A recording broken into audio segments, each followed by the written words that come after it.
Three car bomb attacks in Daraa city and 7 civilians are martyred.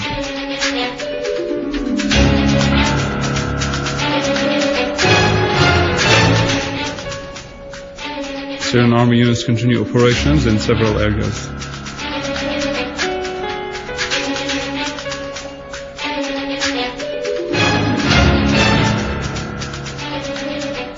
And in Aleppo, an army unit foils a terrorist attempt to detonate a car carrying explosives.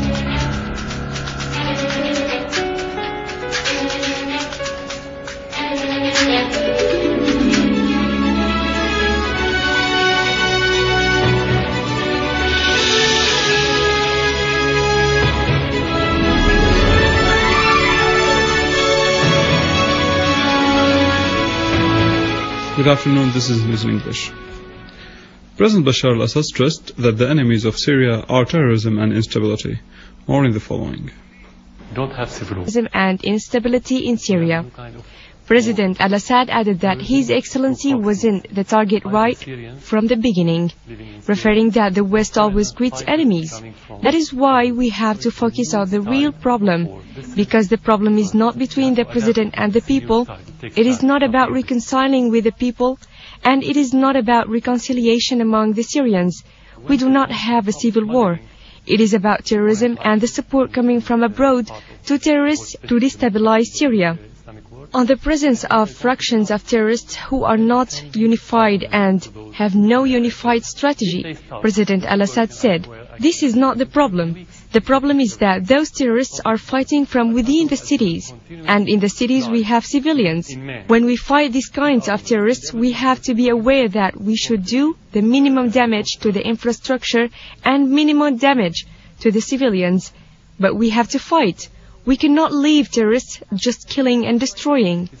On the time that Syria needs to defeat the enemy, President al-Assad said, we cannot answer this question because no one claimed that he had the answer on when to end the war unless when we have the answer to when they are going to stop smuggling foreign fighters from different parts of the world, especially the Middle East and the Islamic world, and when they are going to stop sending weapons to those terrorists. If they stop, this is when I can answer you. I can tell that in weeks we can finish everything. This is not a big problem. But as long as you have continuous supply in terrorists, armaments and logistics, it is going to be a long-term war. On whether there is any chance for diplomacy or talks at this point, or if only the army can resolve the crisis, President al-Assad said that His Excellency always believed in diplomacy and dialogue, even with those who do not understand or believe in it. We have to keep trying. I think that we will always achieve a partial success. We have to look for this partial success before we achieve the complete success. But you do not think that only dialogue can make you achieve something, because those people who committed these acts are of two kinds. One of them does not believe in dialogue, especially the extremists, and you have the outlaws who have been convicted by the court years ago before the crisis. And their natural enemy is the government, because they are going to be detained if we have a normal situation in Syria.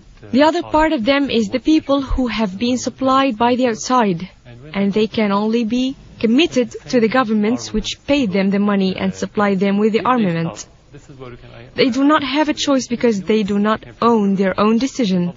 And you have the third part of the people, whether militants or politicians, who can accept the dialogue. That is why we have been in this dialogue for months now, even with the militants, and many of them gave up their armaments and they went back to their normal life. Answering a question on whether he believes that the foreign invasion of Syria is imminent, President al-Assad said, I think the price of this invasion, if it happened, is going to be more than the whole world can afford.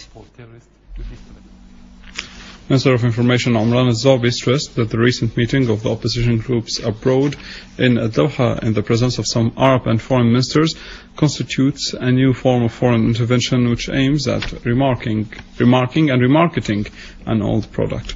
The Istanbul Council, in a new international regional style. In an interview with the Syrian Arab television, al-Zabi said that the initiatives proposed during the meeting were set up by the U.S. studies centers and attributed to certain figures to claim that the Syrian people have formulated them.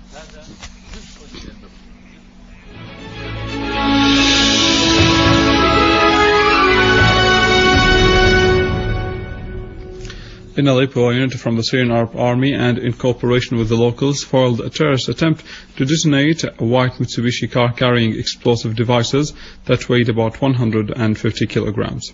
The unit detained the two terrorists who were inside the car, Omar Adderi and Mustafa Hammadi, in Al Midan neighborhood.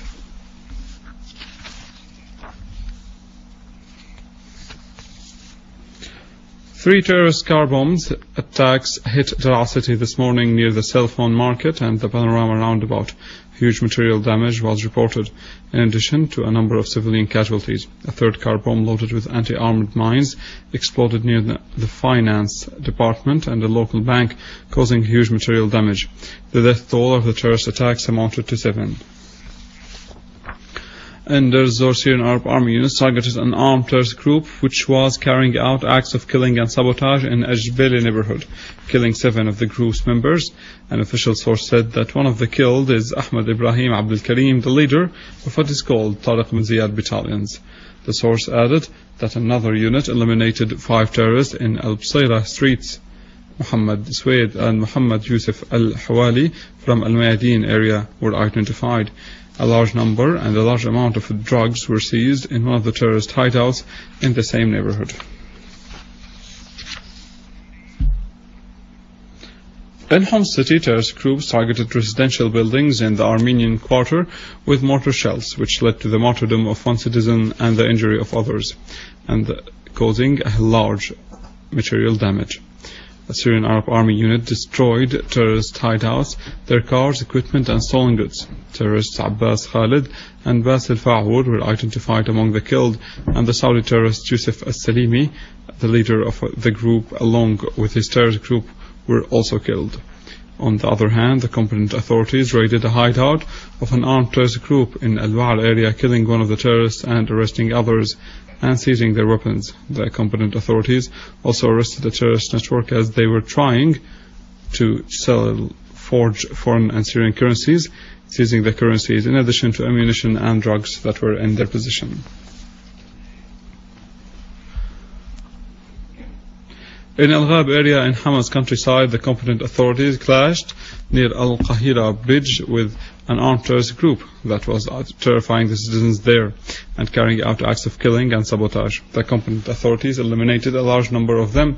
Saleh Dib As-Saleh was identified among the terrorists. A source in Hama Governorate said that this terrorist group is one of the most dangerous groups who plant and detonate explosive devices in Al-Ghab area. A unit from the Syrian Arab Army also clashed with an armed terrorist group near Jibreen village in Hamas countryside, killing 4 of its members. Terrorist Yusuf Adwan, one of the most dangerous terrorists, was identified among the killed. This terrorist group was coming from Idlib Governorate towards Hama Governorate to carry out terrorist acts in the city. Meanwhile, terrorists detonated an explosive device they planted near a Jawash square on the Aleppo road, which resulted in injuring 3 law enforcement members and causing material damages in the site of the explosion. Armed terrorist groups funded by Erdogan's government and the Qatari regime added a new heinous massacre to their criminal record, targeting the civilian population of Haram and members of the Syrian Arab Army. Historical criminality and terrorism beyond the capacity of the human mind. This hateful terrorism is governing the conduct of the Wahhabi Takfiri groups which are seeking to destroy the human values and Syrian structure, supported by the terrorism sponsors, the Qatari and Saudi regimes, in participation with Erdogan's government.